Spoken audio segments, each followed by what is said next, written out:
Of youth के साथ मैं नबीला।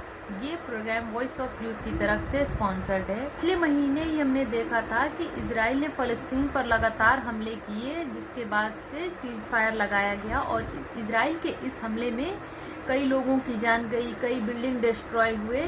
खबर है कि इजराइल ने गजा पर कई एयर स्ट्राइक किए हैं। वही कहा जा रहा है कि फ़लस्तीन के हमास ग्रुप ने इजराइल के कई शहरों पर रॉकेट्स लॉन्च किए, जिसके बाद से इजराइल ने जवाबी कार्रवाई की। इजराइल की तरफ से कुछ और कहा जा रहा है और गजा की तरफ से कुछ और स्टेटमेंट दिए जा रहे हैं। आज के इस प्रोग्राम में हम इस पर बात करने वाले हैं कि आखिर क्या वजह रही कि सीज फायर का उल्लंघन करके एक बार फिर इजराइल ने हमले करने शुरू कर दिए हैं। हाल ही में इजराइल में बेंजामिन नेतन्याहू को पीछे करके इजराइल में नए प्रधानमंत्री बने हैं नफ्ताली बेनेट, और उनके प्रधानमंत्री बनने के बाद से कुछ अल्ट्रा नेशनलिस्ट लोगों ने ईस्ट जेरूसलेम में डेथ टू अरब्स और मे योर विलेज बर्न्स का नारा लगाते हुए मार्च किया था।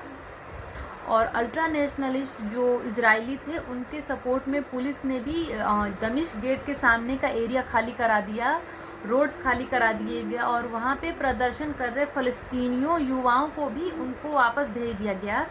पुलिस का कहना है कि उन्होंने शक के आधार पर 17 लोगों को गिरफ्तार किया है जो हिंसा में शामिल थे। वहीं फ़लस्तीनियों की तरफ से ये कहा जा रहा है कि पुलिस के साथ हुई झड़प में 5 लोग घायल हो गए हैं। ईस्ट जेरूसलेम के दमिश्क गेट के सामने लगभग सैकड़ों इजरायलियों ने इजराइल का फ्लैग लेकर प्रदर्शन किया और धार्मिक संगीत बजाए और डांस किया, जिसके बाद से फ़लस्तीनियों को ये लगा कि वो जश्न मना रहे हैं, क्योंकि 1967 से ही जो ईस्ट जेरूसलेम है वो इजराइल के कब्ज़े में है। इजरायली नेशनलिस्ट के इस कदम से नाराज़ होकर हमास ने इजराइल को वहाँ से फोर्स हटाने के लिए कहा और उसके बाद से हमास ने इजराइल पर हमले करने शुरू किए। हालांकि इजराइल के फॉरेन मिनिस्टर यायर लिपिड ने ट्वीट करके इजरायली नेशनलिस्ट के इस मार्च को शर्मनाक बताया और उसे अक्षम्य अपराध बोला है। यूएन के चीफ एंटोनियो गुटेरेस ने इमरजेंसी मीटिंग की और कहा कि ये इस तरह के हमले मानवता और सुरक्षा के लिए बड़ा संकट पैदा कर सकते हैं, इसलिए इस तरह के हमलों को पूरी तरह से रोका जाना चाहिए। इजरायली मिलिट्री की तरफ से ये कहा गया है कि उन्होंने 50 वॉर प्लेन का इस्तेमाल करके गजा पट्टी में लगभग 20 मिनट तक का एयर स्ट्राइक किया और इस एयर स्ट्राइक में उन्होंने लगभग 35 आतंकी ठिकाने ध्वस्त किए हैं और 15 किलोमीटर लंबी सुरंग को भी ध्वस्त किया है जो हमास अपने आतंकी गतिविधियों के लिए इस्तेमाल करता था। इजरायली मिलिट्री की तरफ से ये भी कहा गया कि उन्होंने हमास के लगभग 9 हाई रैंकिंग के कमांडर्स के घर तबाह किए हैं।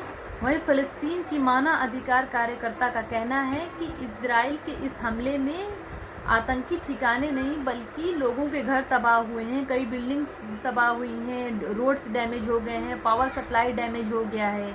हमास के प्रवक्ता का कहना है कि फ़लस्तीन के हक के लिए और वो अपने सैक्रेड जगह को बचाने के लिए हमेशा तैयार रहेंगे। इजराइल के हमले के बाद से लगभग 200 लोगों की जान जा चुकी है, जिसमें 55 बच्चे और 35 महिलाएं हैं। वहीं इजराइल की तरफ से ये कहा जा रहा है कि मरने वालों में 130 आतंकी हैं, जबकि हमास इसे मानने को तैयार नहीं है। इजराइल के नए प्रधानमंत्री नफ्ताली बेनेट ने रविवार को शपथ ग्रहण करते हुए ये कहा था कि वो देश के आर्थिक और सामाजिक विकास पर फोकस करेंगे।